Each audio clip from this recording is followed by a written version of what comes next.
কারণ এর আগে বাংলাদেশে যতটা বিপ্লব ঘটেছে, 90-এর গণঅভ্যুত্থান বলেন কিংবা তার আগে, প্রত্যেকটা বিপ্লব কিন্তু বেহাত হয়ে গেছে। অর্থাৎ জনগণ বিপ্লব করেছে, কিন্তু পরবর্তীতে কিন্তু সেই বিপ্লবের যে মূল লক্ষ্য উদ্দেশ্য ছিল সেগুলো কিন্তু আর অর্জিত হয়নি। তাই আমরা এই 24-এর গণঅভ্যুত্থানের যে মূল লক্ষ্য এবং মূল উদ্দেশ্য, একতাবদ্ধ বাঙালি, একতাবদ্ধ বাংলাদেশী, এই মূল লক্ষ্য উদ্দেশ্য কখনো আমরা হারাতে দিতে পারবো না। আমরা একটা স্ট্রাকচার দাঁড় করতে চাই সারা বাংলাদেশে, যার মাধ্যমে আমরা আমাদের স্বাধীনতাকে ধরে রাখবো।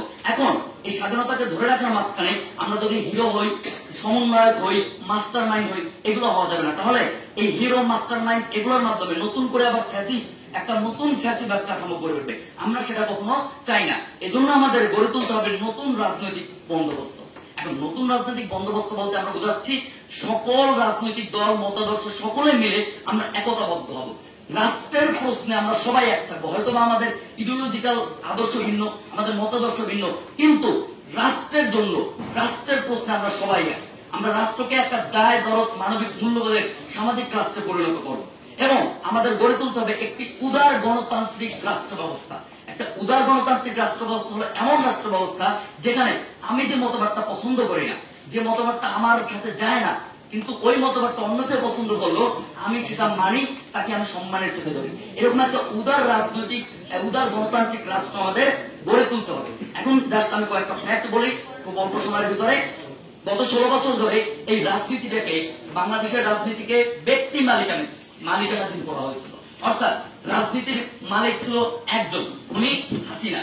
আমরা এই রাজনীতিটাকে আপামর জনসাধারণের মাঝে পৌঁছে দিতে চাই। রাজনীতি সকলে, আমরা আজকে এখানে বসেছি, এটাও রাজনীতি। আমরা যে আন্দোলন করেছি, এটাও রাজনীতি। আমরা ন্যায় অন্যায় পথে যে প্রতিবাদ করি, সেটাও আমাদের রাজনীতি। আমরা আমাদের রাজনীতিটাকে আপামর জনসাধারণ, নাগরিক, ছাত্র জনতার কাছে পৌঁছে দিতে চাই।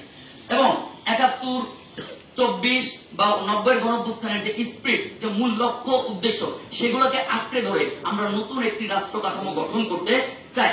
তারই সাথে সাথে আমাদের কাউন্টার কালচার তৈরি করতে হবে।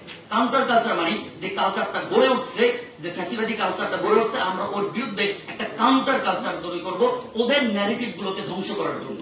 একই সাথে আমাদের মূল লক্ষ্য কিন্তু এই রাষ্ট্রকে সংশোধন করা, এই রাষ্ট্রের মেরামত করা।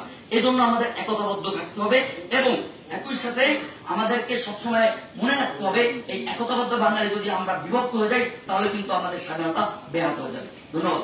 আসসালামু আলাইকুম। এটা একটা স্বতঃস্ফূর্ত আন্দোলন। এখন এই স্বতঃস্ফূর্ত আন্দোলনের যে স্পিরিটটা, এই স্পিরিটটা কিন্তু একতা। আমরা ঐক্যবদ্ধ জাতি, মানে বাঙালি জাতি আবার নতুন করে ঐক্যবদ্ধ হয়েছে। এই যে স্পিরিটটা, এই স্পিরিটটা আমাদের দাঁড় করাতে হবে, এই স্পিরিটটা আমাদের ধরে রাখতে হবে। এই স্পিরিটটা যেন আমাদের মধ্য থেকে হারিয়ে না যায়, আমরা যেন আবার বিভাজিত না হয়ে পড়ি কখনো। এই স্পিরিটকে ধরে রাখার জন্য আমাদের একটা স্ট্রাকচার দাঁড় করাতে হবে। অর্থাৎ সারা দেশে ছড়িয়ে ছিটিয়ে থাকা আন্দোলনের সাথে সম্পৃক্ত করে ছাত্র জনতা, ছাত্র নাগরিক, এদেরকে একটা স্ট্রাকচারে আমাদেরকে আনতে হবে।